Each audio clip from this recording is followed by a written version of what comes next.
इस वक्त वक्फ बोर्ड संशोधन बिल 2024 को लेकर के भारी बवाल है दर्शकों, और इसको लेकर के आज मैं बताने वाला हूं वो बड़ी जानकारी, वो बड़े मामले जो आपको हैरान और परेशान दोनों कर दें। दरअसल वक्फ बोर्ड को लेकर के जेडीयू ने खुले तौर पर इसका समर्थन किया। जेडीयू ने खुले तौर पर इस बात की वकालत की। संसद में उनके बड़े नेता ने चीख चीख करके, चिल्ला चिल्ला करके इसका समर्थन किया, और तमाम विपक्ष के नेता जो इसका विरोध कर रहे थे उसको दरअसल ये बताने की कोशिश की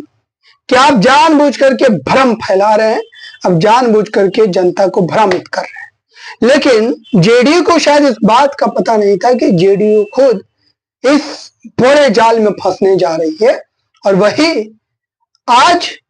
पूरे दिन जो घटनाक्रम रहा बिहार की राजनीति में, वो दरअसल वक्फ बोर्ड 2024 संशोधन बिल के इर्द गिर्द ही रहा। दरअसल जेडीयू के वो तमाम बड़े मुस्लिम चेहरे जो कि अब जेडीयू के समर्थन करने वाली बात को लेकर के मुंह खोलना शुरू कर चुके हैं,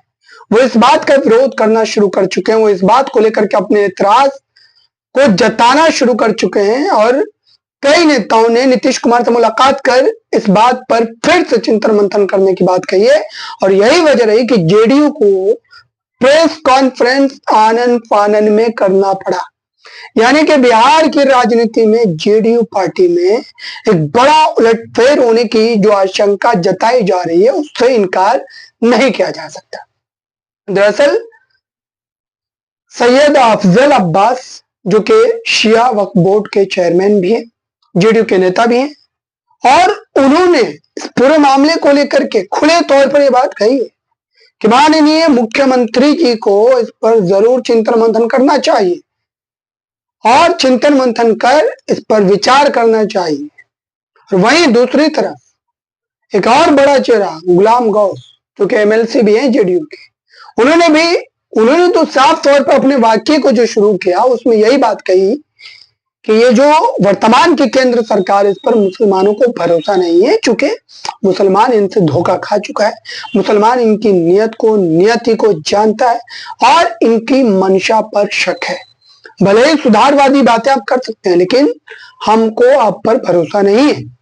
मुसलमानों को भाजपा पर भरोसा नहीं है, ये उनका पक्ष था। अब सवाल ये पैदा हो रहा है कि ये जो जितनी जल्दबाजी में वक्फ बोर्ड संशोधन बिल 2024 लाया गया, संसद में पेश किया गया किरेन रिजिजू के द्वारा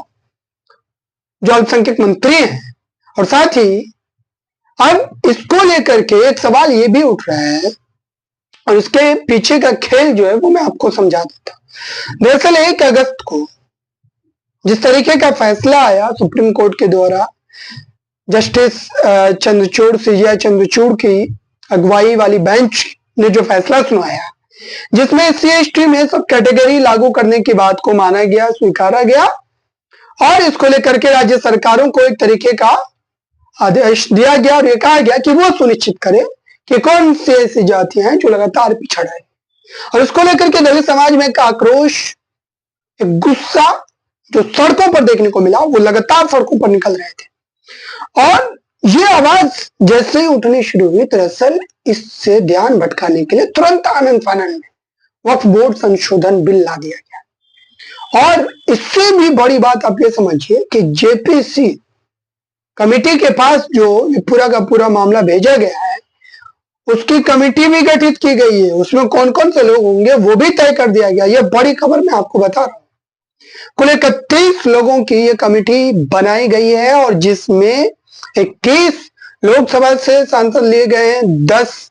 राज्यसभा से लिए गए हैं। इसमें असदुद्दीन ओवैसी, इमरान मसूद, निशिकांत दुबे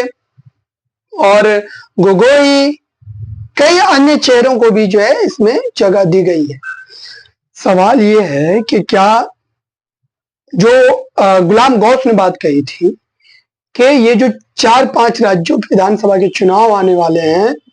दरअसल उसको लेकर के पूरा का पूरा खेल जो है वो बुना जा रहा है, और भाजपा फिर से एक बार हिंदू मुस्लिम की राजनीति जो है वो करना चाह रही है, क्योंकि लोकसभा चुनाव के नतीजों ने उनको बता दिया है कि जनता का मिजाज क्या है। और फिर से एक बार वो एक बार मुस्लिमों के खिलाफ माहौल बना करके चुनाव को जीतने का प्रयास कर रही है, उनका साफ तौर पर यह कहना है। लेकिन उससे भी बड़ा प्रश्न यह है कि क्या नीतीश कुमार एक अधर्म में फंस गए हैं। अब सोचिए कि नीतीश कुमार जो कि अभी नई नवेली सरकार का हिस्सा है और अभी पूरी तरीके से मलाई खाए भी नहीं है, और उनके लिए अब करो या मरो की स्थिति पैदा हो गई है, चूंकि बिहार में विधानसभा चुनाव आने वाले हैं और इससे पहले वक्त संशोधन बिल को लेकर के जो स्थिति पैदा हो गई है, जो मामला पैदा हो गया उनके सामने, जो हालात आ गए हैं, दरअसल इस पर उन्हें तुरंत फैसला लेना पड़ेगा, तुरंत इस पर पार्टी का स्टैंड क्लियर करना पड़ेगा। और ये छोटी मोटी बात नहीं है दर्शकों, इसको आप हल्के में मत लीजिए। पार्टी के भीतर इतनी गहमा गहमी है, जो मुस्लिम नेता हैं जेडीयू के बड़े चेहरे, उन्होंने इस तरीके से खलबली मचा दी है कि जेडीयू पार्टी को तुरंत इसको लेकर के प्रेस कॉन्फ्रेंस करनी पड़ती है। प्रेस कॉन्फ्रेंस में वो इस पूरे मामले पर झापातोपी करने की कोशिश करते हैं, लेकिन चाहे सैयद अफजल अब्बास की बात करें या फिर गुलाम गौस की बात करें, तमाम ऐसे चेहरे, और इसमें यही चेहरा नहीं शामिल है, गुलाम रसूल बलियावी, इन्होंने भी उसी दिन इस बात को कहा था कि इस पर चिंतन मंथन करने की जरूरत है। अब देखिए नीतीश कुमार इस अधर से कैसे निकलता है। आपको क्या लगता है, क्या SC/ST में सब कैटेगरी लागू करने से ध्यान भटकाने के लिए ये